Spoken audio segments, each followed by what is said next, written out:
Assalamualaikum warahmatullahi wabarakatuh. Selamat pagi dan salam sejahtera bagi kita semua. Teman-teman semua, kita sudah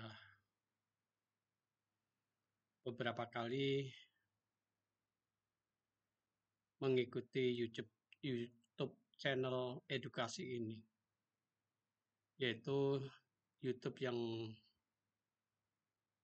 membahas tentang audit intern bank. Tapi teman-teman tunggu dulu, pernahkah kita benar-benar mempertanyakan apakah teknik audit yang selama ini kita pakai itu benar-benar relevan, atau jangan-jangan kita masih terjebak dalam rutinitas yang usang. Di pertemuan sebelumnya kita sudah bahas secara panjang lebar soal tahap-tahap audit, perencanaan, pelaksanaan hingga pelaporan, tapi hari ini kita masuk ke pusat medan pertempurannya, yaitu tentang teknik strategi audit intern di dunia perbankan. Ini bukan teori kosong. Di lapangan, kompleksitas audit perbankan itu sangat brutal. Bukan main, teman-teman. Ada jebakan prosedur, risiko yang berubah begitu cepat, kemudian dinamika sistem keuangan yang bisa bikin auditor itu kewalahan kalau auditor itu tidak siap. Jadi hari ini bukan sekedar menambah ilmu, ini soal membongkar cara berpikir lama dan menyiapkan mindset baru bagi teman-teman auditor. Bukan juga buat mahasiswa, tetapi juga untuk para praktisi yang sudah lama di dunia audit. Siap untuk tantangan ini? Yuk kita mulai dengan satu pertanyaan. Sudahkah teknik audit kita cukup tangguh untuk dunia perbankan yang tidak pernah diam? Sebelum kita membahas lebih jauh, alangkah baiknya kita paham dulu tentang teknik dan strategi audit.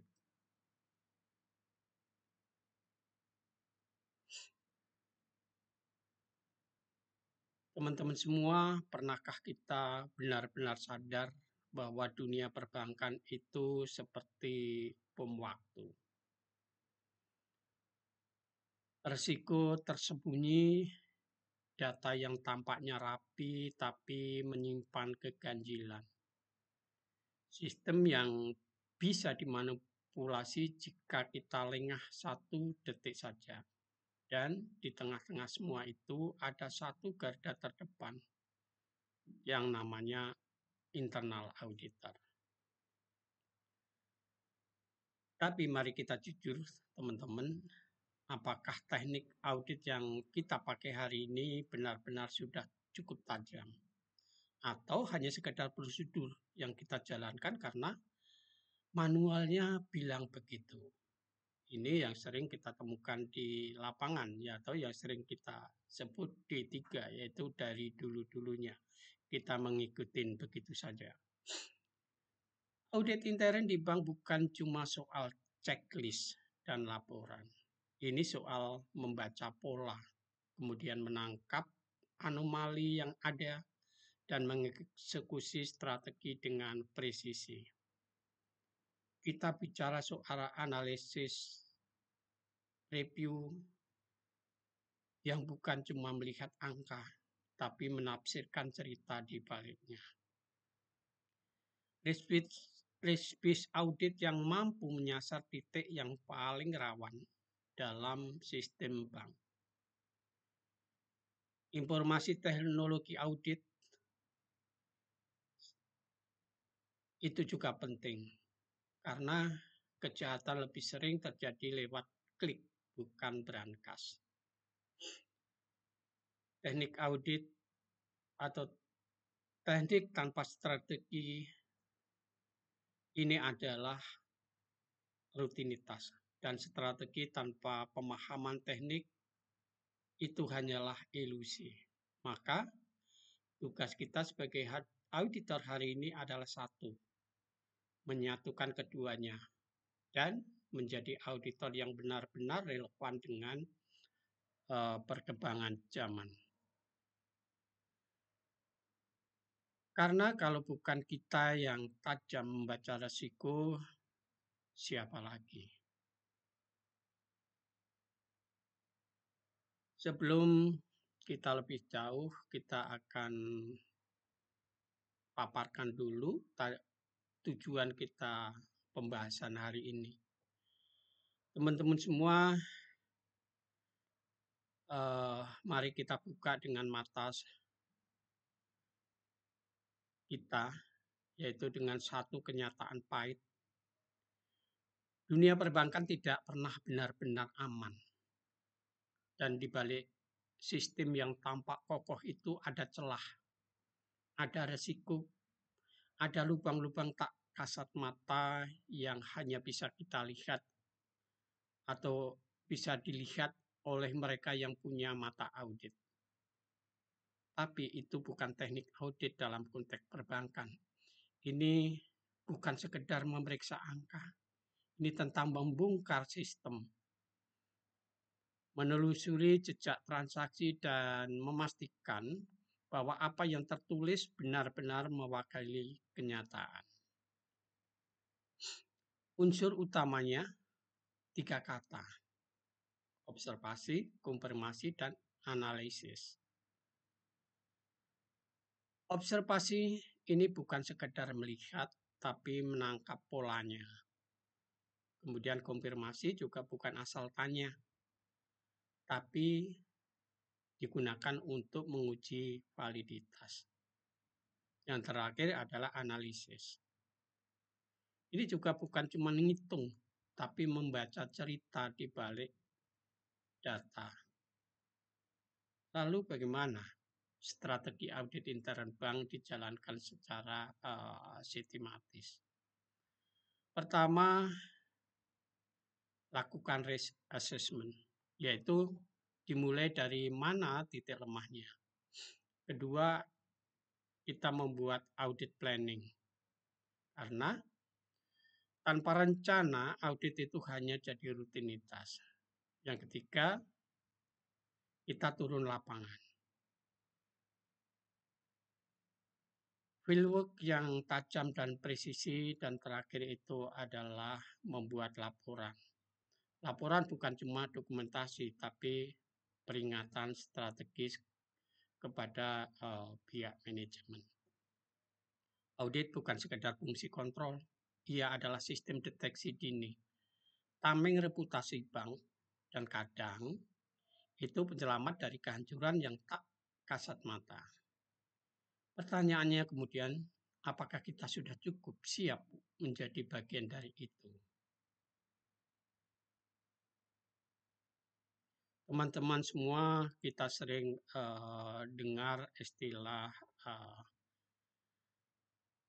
teknik audit intern bank. Tapi siapa yang benar-benar paham apa maksudnya?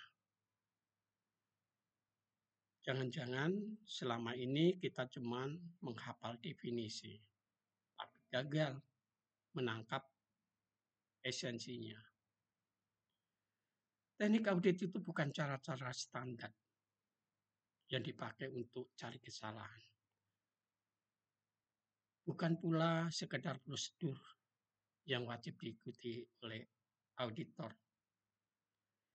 Teknik audit intern bank adalah senjata utama atau alat untuk menembus ilusi angka, membuka lapis-lapisan sistem, dan mengungkap potensi risiko yang tersembunyi di balik laporan.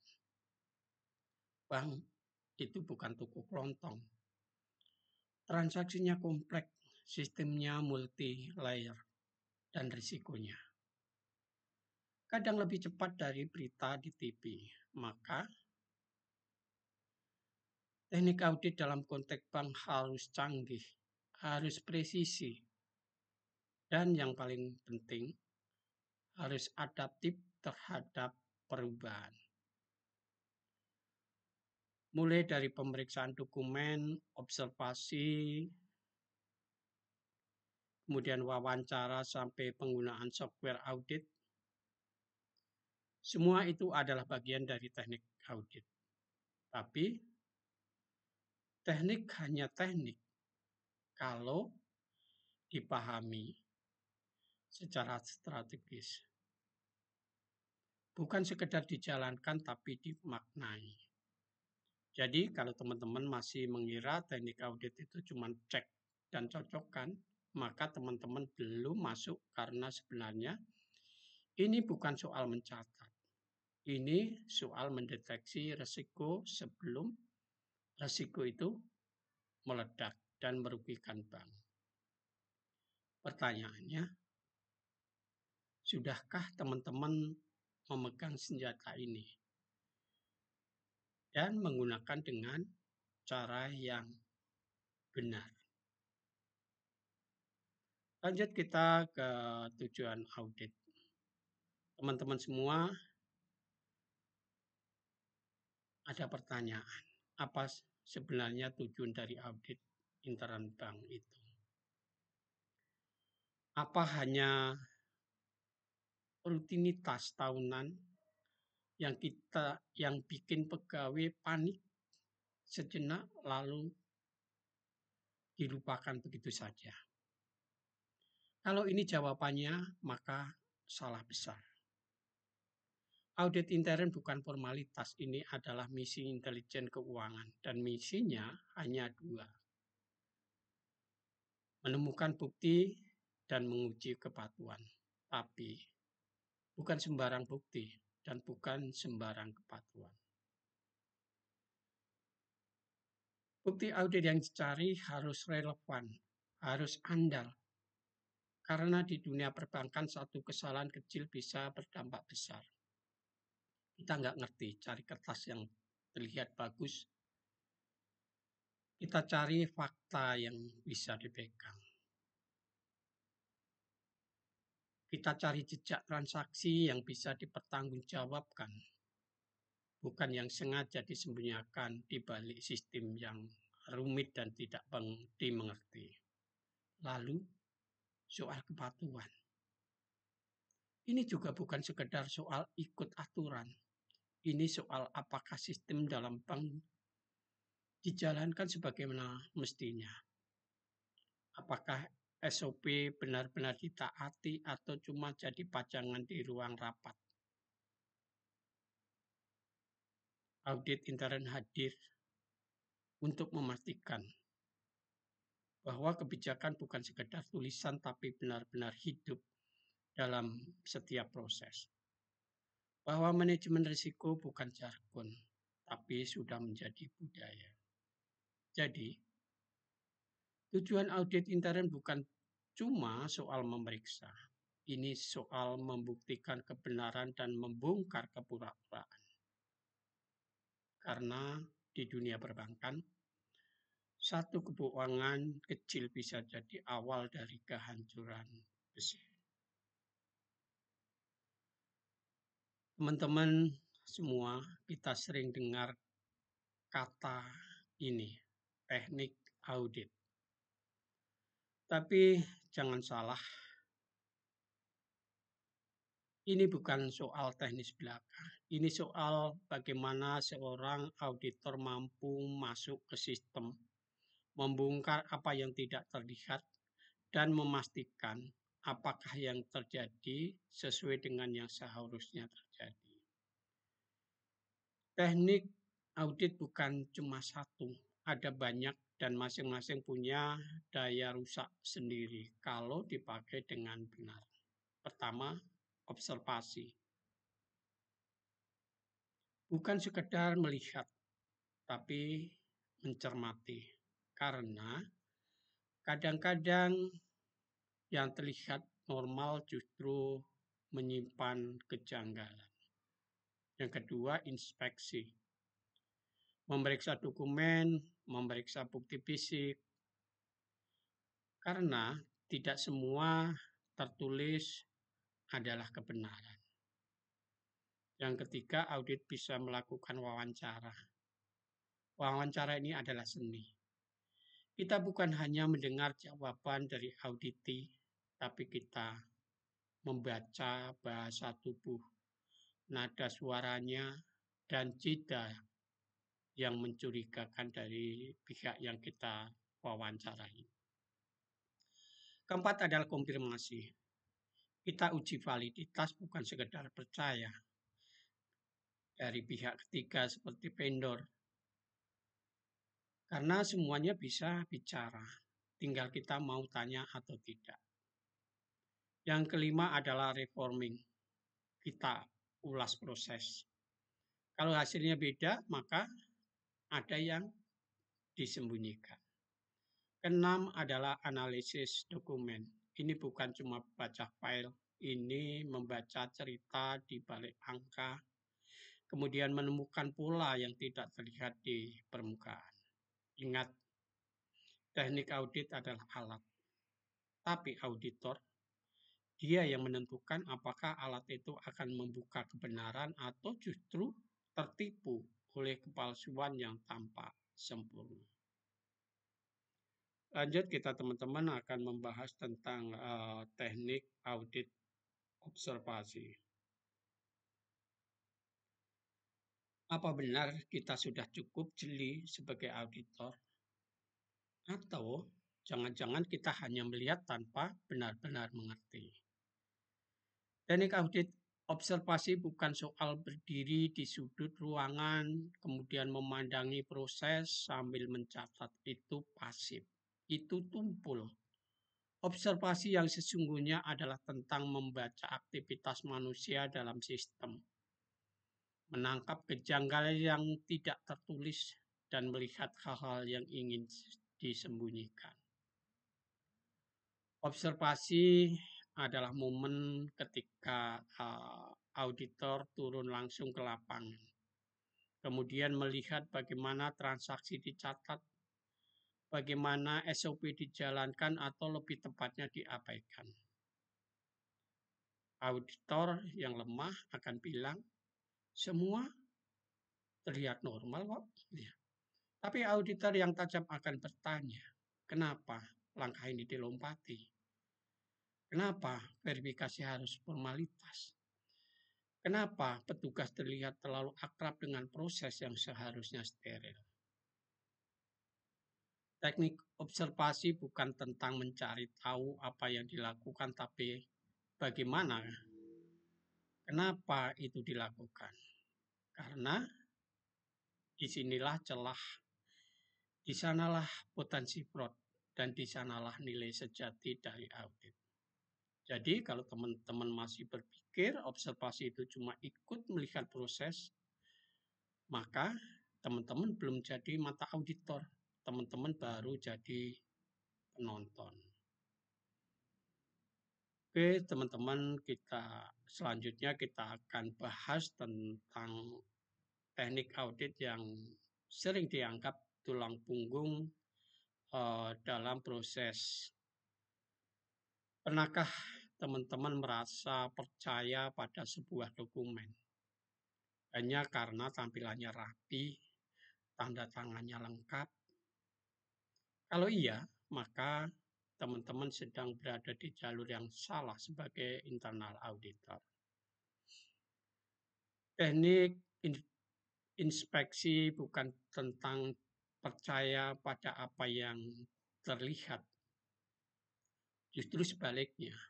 Ini tentang mencurigai apa yang terlihat terlalu sempurna. Inspeksi adalah teknik audit yang menuntut kejelian ekstrem. Kita tidak hanya melihat dokumen. Kita harus membedakannya, membedahnya. Kita cari yang tidak wajar. Kita cek kronologinya. Kita bandingkan dengan bukti lain. Kalau ada angka yang terlalu bulat, kita pertanyakan. Kalau ada dokumen yang terlalu rapi, perlu kita selidiki. Jadi, apa yang kita inspeksi? Bukti transaksi, invoice, kontrak, kemudian notulen, email internal, bahkan bukti fisik di lapangan. Kita cari tanda-tanda rekayasa, tanda-tanda manipulasi. Karena di dunia audit, bukti bukan cuma soal ada atau tidak ada, tapi soal otentik atau pura-pura. Auditor yang tajam tidak pernah puas hanya dengan dokumen lengkap. Karena kita tahu betul, manipulasi paling licik justru disusun rapi, dilapisin prosedur, dan disembunyikan di balik dokumen yang tampak sah. Jadi, kalau teman-teman berpikir inspeksi itu hanya soal cek lampiran dan tanda tangan, teman-teman belum mulai. Audit dimulai saat teman-teman mulai meragukan apa yang orang lain anggap pasti. Teman-teman semua, audit bukan cuma soal angka, bukan soal dokumen. Kadang-kadang jawaban sebenarnya justru ada di balik ekspresi, intonasi, dan keraguan dalam jawaban seseorang.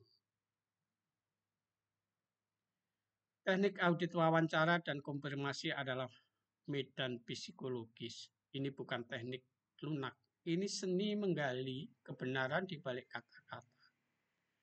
Dan seringkali kebenaran itu tidak langsung keluar. Ia harus dipancing dulu, ditekan, bahkan dipertanyakan.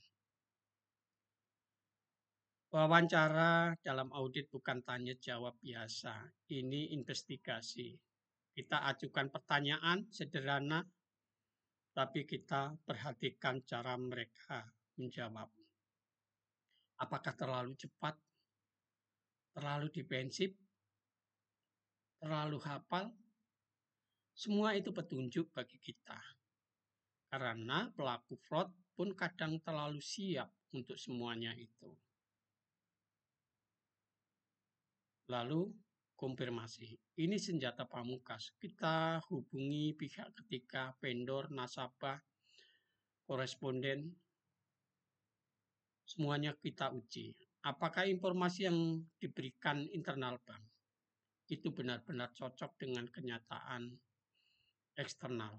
Dan ketika ada yang tidak sinkron, disitulah kita akan gali lagi secara lebih mendalam.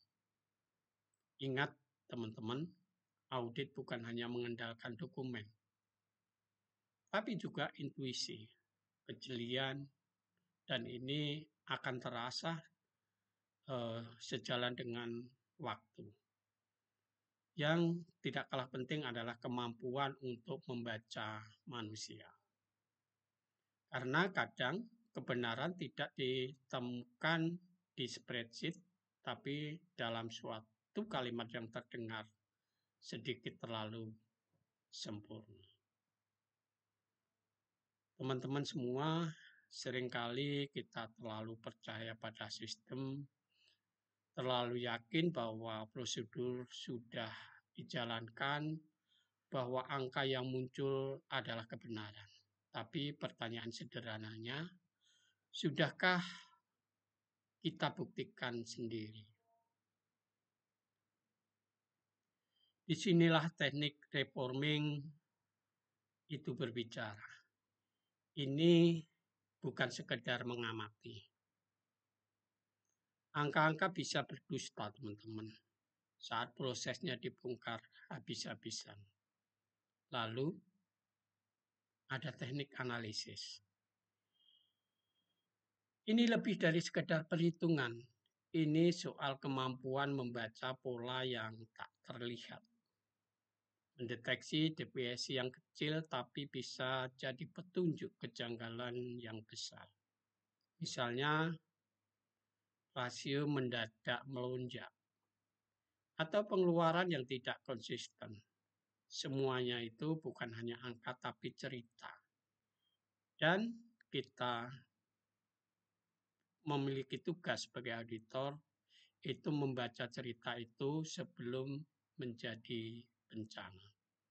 Jadi, kalau teman-teman pikir audit itu hanya soal checklist dan dokumen, teman-teman belum masuk ke medan perang sebenarnya.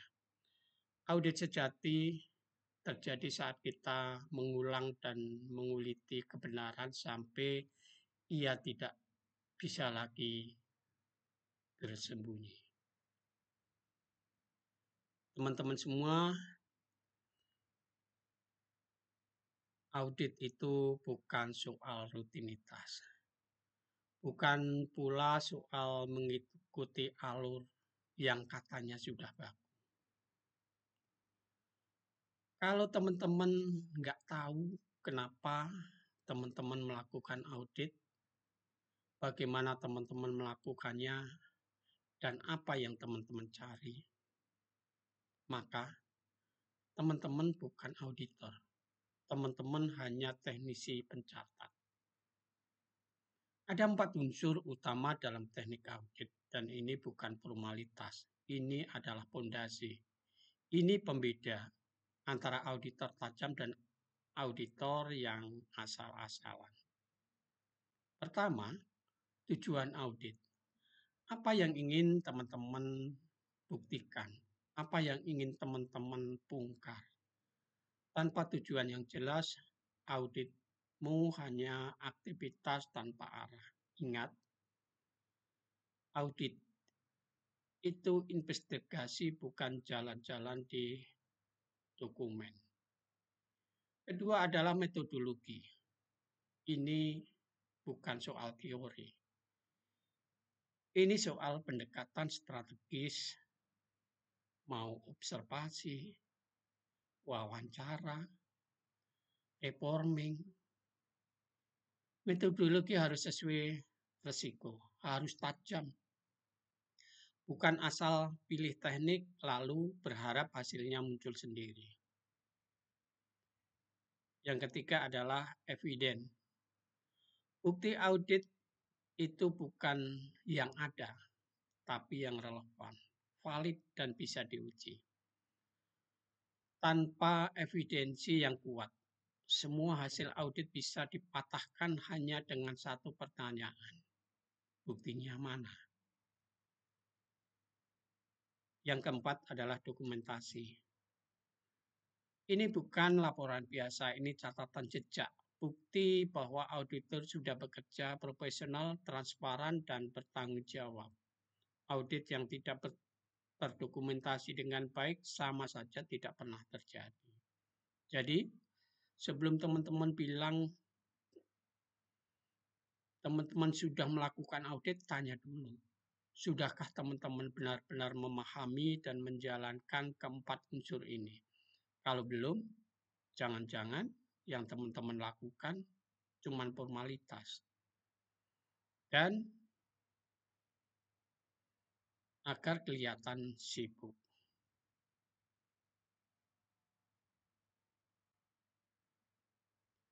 Teman-teman semua, banyak yang bicara soal audit intern bank. Tapi sedikit yang benar-benar paham satu hal paling penting, yaitu strategi audit. Strategi audit bukan teori, ini senjata utama. Tanpa strategi, auditor hanyalah petugas pencatat, bukan penjaga sistem. Strategi audit intern bank adalah peta perang. Ini adalah cara berpikir, cara menyerang, cara bertahan di tengah kompleksitas sistem keuangan yang terus berubah. Kenapa harus ada strategi, pertanyaannya? Karena perbankan bukan tempat yang netral. Di sana ada tekanan, ada celah, ada manipulasi yang dibungkus prosedur, dan hanya auditor yang punya strategi yang bisa menembus semua itu. Strategi audit ini mencakup tentang apa yang jadi prioritas. Unit mana yang paling rawan? Resiko mana yang sedang mengintai tapi belum terlihat? Siapa yang diam-diam memegang terlalu banyak akses? Tanpa strategi audit intern hanya akan jadi rutinitas tahunan. Masuk, tanya-tanya, lalu keluar dengan laporan yang tak dibaca. Tapi dengan strategi, audit intern jadi alat deteksi dini, bahkan bisa menjadi tameng terakhir sebelum skandal meledak. Jadi teman-teman jangan remehkan kata strategi. Karena dalam dunia audit perbankan yang membedakan auditor hebat dan gagal bukan pengetahuan, tapi cara berpikir kita. Teman-teman semuanya, audit tanpa strategi adalah jalan buntu. Tapi strategi tanpa komponen yang jelas itu sama saja peta tanpa arah. Ingat, strategi audit bukan soal terlihat sibuk, tapi soal menebak tepat sasaran. Dan untuk itu ada 3 komponen yang wajib disusun dengan cermat. Atau audit Anda akan jadi pertunjukan tanpa makna. Pertama, penetapan ruang lingkup audit. Jangan coba audit semuanya. Fokuslah tanya di mana risiko terbesar. Di mana potensi penyimpangan paling tersembunyi. Ruang lingkup bukan soal luas, tapi soal tajam dan tepat sasaran. Yang kedua adalah penjadwalan waktu dan sumber daya. Ini titik awal dan penentu arah. Kalau resikonya dianggap sepele, auditnya pun jadi asal lewat. Tapi kalau sejak awal auditor berani bilang, ini titik rawan, maka seluruh strategi akan bergerak dengan presisi. Yang ketiga adalah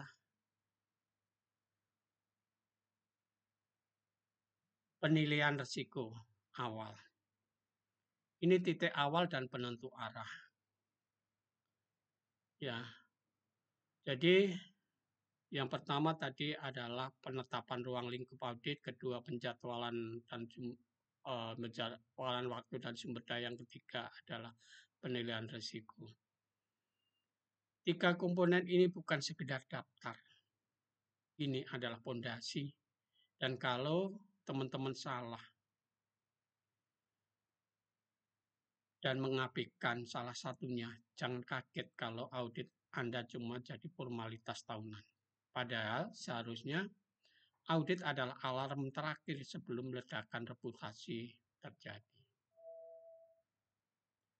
Teman-teman semua, kalau Anda masih mengira bahwa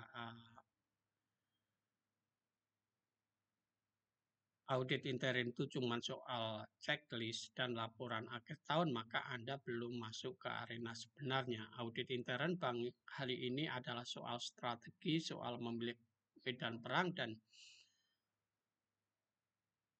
ada 3 medan utama yang harus ditaklukkan. Pertama, risk-based. Ini bukan strategi biasa. Ini soal fokus audit pada area yang berisiko tinggi. Titik rawan mana? Yang ada potensi risiko besar. Auditor yang cerdas tidak mengaudit semua. Ia cari di mana sistem bisa jebol dan langsung ke sana. Kemudian compliance audit. Jangan remehkan ini teman-teman. Di dunia perbankan, satu pelanggaran kecil bisa berujung pada sanksi,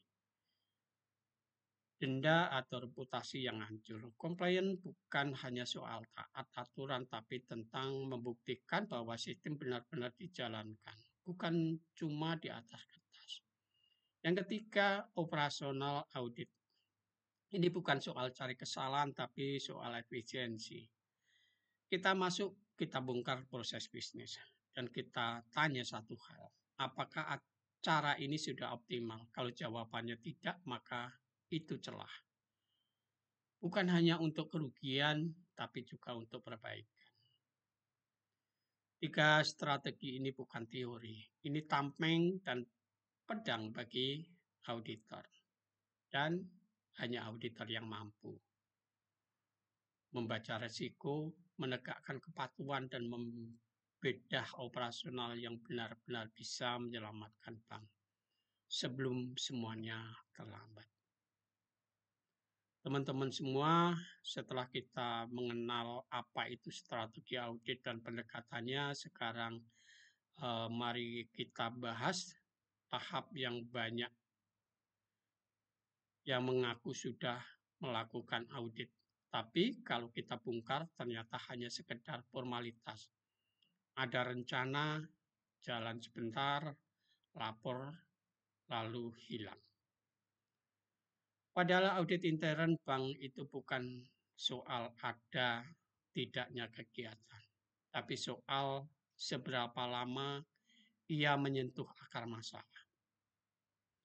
Dan itu hanya terjadi kalau keempat tahap implementasinya dijalankan secara brutal, tanpa basa-basi. Pertama adalah perencanaan. Inilah titik di mana audit dibentuk. Rencana yang lemah berarti audit yang tumpul. Kita harus berani tanya, resiko terbesar di mana? Fokus kita harus ke situ, bukan ke hal-hal yang aman tapi nggak berdampak. Yang kedua adalah pelaksanaan. Ini bis lapangan. Disinilah mental auditor diuji, bukan cuma soal checklist, tapi soal investigasi, konfirmasi, dan kadang konfrontasi. Apakah auditor berani bertanya lebih jauh atau hanya mencatat yang nyaman saja? Yang ketiga adalah pelaporan. Hati-hati teman-teman, laporan itu bukan dokumen. Itu adalah pernyataan sikap profesional. Jangan lembek. Kalau memang ada fraud, bilang. Kalau ada risiko besar, serukan. Laporan yang abu-abu hanya menunda keruntuhan. Yang keempat adalah tindak lanjut. Ini yang membedakan auditor pelengkap acara dan yang auditor benar-benar mengubah sistem. Tindak lanjut bukan opsi, ini keharusan. Tanpa itu semua audit hanya jadi catatan mati. Audit intern yang kuat adalah yang mengawal proses dari awal sampai tuntas, bahkan sampai perubahan terjadi. Kalau tidak, maka audit itu hanya jadi arsip yang berdebu, bukan alat perbaikan. Teman-teman, dari apa yang kami uraikan di atas, kita akhiri dengan satu kenyataan yang tidak bisa kita tolak. Audit intern bank bukan hanya prosedur.